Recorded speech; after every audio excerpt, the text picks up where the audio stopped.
Fala galera, beleza? Léo Azevedo aqui do canal Papo de Vascaíno, passando aqui para comentar um pouco, né, sobre as últimas notícias do Vasco da Gama. Essa semana aí a gente não tem jogo do Vasco, então a gente fica aí aguardando, né, notícias do clube, o que tem acontecido. Ontem, dia 2/9, fechou a janela de transferências do clube de regatas aí, Vasco da Gama, assim como de todo o clube internacional e nacional, e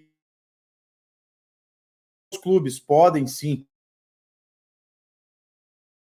livres no mercado e já estreita aí a questão de negociações ou transações por jogadores que estejam em atividade ou que encerraram seus contratos. Isso diminui bastante a chance de algum clube contratar aí jogadores de grande rendimento, né? Não que não sejam jogadores bons, mas fato é que o Vasco teve uma janela de transferência aí muito diferente, né? A gente pode dizer assim, eu não vou dizer que foi ruim, porque eu vou colocar meu ponto de vista aqui, mas também não vou dizer que foi das melhores aí, porque o Pedrinho também está trabalhando com muita questão referente aí a você pegar e conseguir trazer isso para o time, né? Para a gestão dele. Pegou uma gestão aí aonde estava tudo bagunçado para poder tentar colocar a casa em ordem. Então vamos lá. Quero pedir a você para que você se inscreva no nosso canal, ative o sininho das notificações, deixe seu like. Ó, a gente tem uma meta aqui embaixo, aqui, tá? Na sua tela aí, de chegar a 1.500 inscritos aí. Então eu peço a você para que você se inscreva no nosso canal, ative os sininhos das notificações, deixe seu like, compartilhe com a galera. Claro que se você estiver gostando do nosso trabalho. Siga as nossas redes sociais aí também no Instagram, no @papo.d.vascaíno, e que a gente possa aí cada vez mais fluir falando para vocês aqui sobre Vasco da Gama e trazendo mais vascaínos e pessoas que gostam de futebol. Lembrando você que hoje, às 8h30 da noite, a gente tem aí o Papo na Live, né? O Papo na Bancada, quer dizer, nossa live aí de terça-feira, onde a gente vai comentar sobre os assuntos do Vasco aí, mas principalmente sobre o elenco e a questão da janela de transferências. A janela de transferências, a gente sabe, e é esse assunto que a gente vai tratar, que abriu aí há cerca de 1 mês e meio, quase 2. Então, o Vasco teve aí quase 2 meses para poder contratar os jogadores. Isso na conta aí do Marcelo Santiana, que é o novo diretor executivo do Vasco, juntamente ali com o Felipe, que é o diretor técnico, mas isso é função do Marcelo Santana, né? Para que a gente entenda aqui os contextos e comece a entender como que foi a janela do Vasco. O Vasco, nessa janela aí, tem muita gente falando, que eu estou vendo aí nas redes sociais, muita gente comentando, demite o Marcelo Santana, demite, tira esse cara daí, quem é esse cara? Principalmente as páginas do Instagram colocando isso, cara. E eu não acho isso justo com o clube, porque a gente tem que pensar os pontos a fundo, a gente não pode ser superficial nessa questão. Então vamos ao contexto para que a gente entenda isso de maneira efetiva. O Vasco, para quem não lembra, e aí eu vou refrescar a memória de alguns que estão desmemorizados nessa situação, a 777 deixou aí uma dívida com o Vasco, deixou o Vasco também no momento de crise financeira muito, muito difícil, devido à sua saída aí repentina, devido à ação judicial movida pelo Pedrinho. Mas aí você pode falar assim, pô, Léo, se não fosse a ação, a 77 estaria aí e a gente estaria quebrado agora. Você pode ter certeza do que eu estou falando com você. A gente estaria quebrado devido a tudo que aconteceu aí junto a 7777, tá? Contratos mal feitos, luvas para pagar jogadores, multas vindo de outros clubes, dívidas, confissões de dívidas assinadas, antecipação de mando de campo, assim como você, torcedor, que achou que o jogo ia ser em São Januário contra o Palmeiras, o mando de campo já tinha sido vendido lá atrás pela 777 e antecipado esse dinheiro, só para você ter ideia. O Vasco teve uma janela horrível no início do ano, onde o elenco veio muito ali aquém do que se esperava. Só salvou aí dessa janela, na verdade, o Adson, porque o Clayton foi emprestado, os outros jogadores aí que o Vasco estava tentando não conseguiu, ficou naquele imbróglio. Então a gente tem que entender, né? O Vitor Luiz também veio, mas, enfim, o David, mas são jogadores medianos, na minha concepção. O Adson foi o que mais evoluiu. Mas, na minha visão, acho que o Vasco, no primeiro semestre, né, lá em fevereiro, quando abriu a janela de transferências lá, o Vasco foi aí muito prejudicado com as escolhas da 777 junto ao Alexandre Matos, junto ao Lúcio Barbosa, junto a toda a série de coisas que aconteciam dentro do clube. O Vasco intervém através aí do jurídico do clube, pela quebra de contrato, por uma série de fatores, pelos riscos de quebra da 777 e eles arrastarem o Vasco junto a isso com eles. Então, o Pedrinho entra. Quando o Pedrinho entra, já vem credores cobrando o Pedrinho, luvas, cobrando dívidas. O Caixa não tinha o dinheiro que o Pedrinho achou que ia vir. Também não veio o aporte que talvez a gestão do Pedrinho estivesse esperando, mas já era de se esperar que isso não aconteceria, porque se a empresa é suspensa os seus direitos, não vai querer pagar algo desse tipo.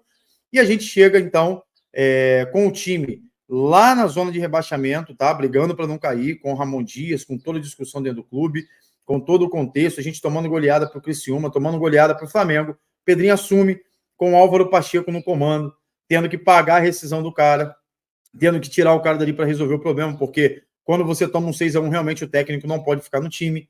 É inadmissível isso. A gente viu que o jogador, que o técnico, né, Álvaro Pacheco, não tinha critério para colocar os jogadores. E aí o Vasco começa a se movimentar, começa a progredir com o Rafael Paiva, aonde traz os meninos da base, aonde traz ali o Estrela, aonde traz ali o Leandrinho, que são gratas surpresas, o próprio Ryan. Então o Vasco consegue aí dar uma oxigenada, mas com a falha do sistema defensivo. E a gente vai falar sobre isso daqui a pouco, citando aqui o zagueiro que não vai vir mais, até ontem estava fechado, mas a documentação não andou e vocês vão entender o porquê. Dentro desse contexto, eu consigo ver um Vasco melhor, um Vasco que tem uma gestão séria, onde os pagamentos estão em dia, tem um presidente que está indo aos jogos e está dentro do vestiário com os jogadores, tem um clima muito favorável dos jogadores, tanto é que a gente viu viradas aí contra o Atlético Paranaense por 2 vezes, a gente viu aí o Vasco sofrendo muito no primeiro tempo de algumas partidas, mas no segundo tempo ganhando as partidas e indo para cima, comprando a briga.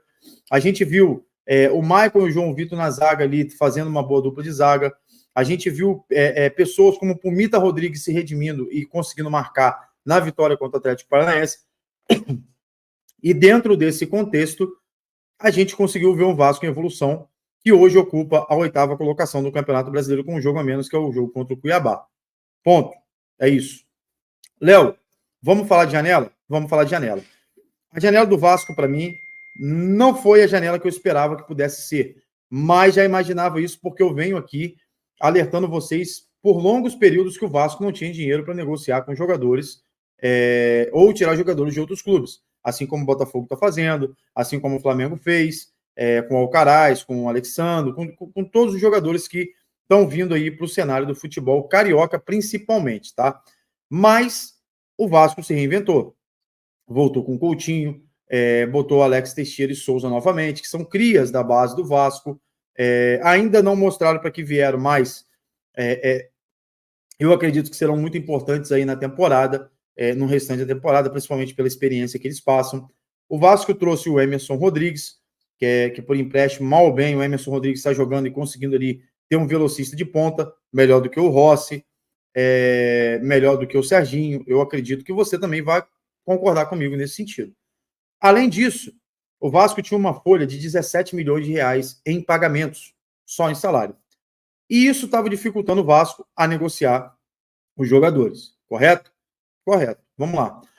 Então o Vasco conseguiu negociar o Zé Gabriel, conseguiu negociar o Serginho, conseguiu negociar o Clayton, que não estava rendendo nada e ganhando milhões aqui, dinheiro altíssimo. Quando eu digo milhões, é um dinheiro muito alto. O Vasco não conseguiu negociar o Galdames devido a seu alto salário. O Vasco não conseguiu negociar o Rossi devido à situação de contrato do Rossi, onde ele pode escolher continuar ou não. Então, tudo isso a gente tem que pesar. Léo, você está defendendo o Pedrinho? Não. Eu acho que a gestão do clube, na pessoa do Marcelo Santana, falhou quando em 2 meses ele não conseguiu trazer um zagueiro para a posição, que é a maior falha que a gente tem hoje. Um exemplo disso, os próximos 2 jogos a gente fica sem o João Vitor, tanto no Campeonato Brasileiro, quanto aí na Copa do Brasil, os 2 próximos jogos, porque ele foi expulso em um e terceiro amarelo em outro. A gente vai ficar sem o João Vitor. Quem entra? Léo. O Léo é um jogador ruim? Não, mas está passando por um momento difícil no Vasco, na minha concepção. E eu acho que o torcedor só está vendo a questão do resultado de quem chega. A gente conseguiu se livrar de alguns jogadores. Quando eu digo se livrar, não é pelo jogador, é pela falta de rendimento desses jogadores. A gente conseguiu se livrar desses jogadores no nível que a gente deve entender que foi muito bom para o Vasco. O Vasco desonerou essa folha e trouxe aí Souza, Felipe Coutinho, Alex Teixeira, Emerson Rodrigues, tá? Que foram esses 4 aí inicialmente, né? Que chegaram. Trouxe aí o Jean David, agora, que é uma grata surpresa e, por sinal, tem entrado muito bem nas partidas. Ponto. Trouxe agora aí o Domingues, entenda como quiser, o suíço que estava em Portugal e chega ao Rio de Janeiro amanhã, provavelmente, para poder já acertar tudo ali com o clube, mas está assinado. E o Vasco estava tentando o Ian, que era do New Old Boys, ontem. Até ontem estava tudo certo entre o clube, entre o New Old Boys, e hoje pela manhã a negociação melou, porque 23h59 a janela se encerrou. Ou seja, mudou de dia. Não é mais dia 2, dia 3, então o Vasco, pela falta de documentação, segundo o Vasco, aí do New Old Boys, não mandou documentação a tempo, o Vasco não conseguiu dar entrada nessa documentação, e aí o Vasco não conseguiu escrever o jogador. Já tinha acertado tudo, mas não conseguiu.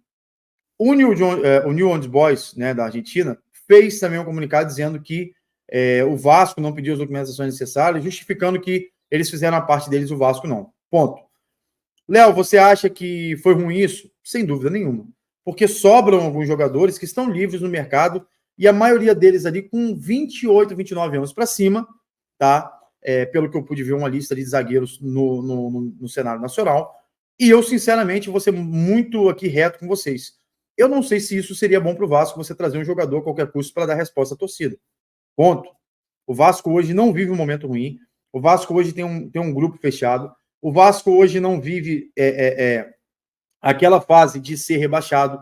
O Ramon Dias, que até então estava criando algum tipo de confusão dentro do clube, também foi demitido, hoje está aí com o Corinthians. O Vasco, em contrapartida, está com um ambiente muito bom com o Rafael Paiva. Ryan voltou a jogar mesmo com a lesão do Adson. O Ryan ali conseguiu em 2, 3 jogos, jogando na posição dele, render absurdamente aquilo que a gente esperava.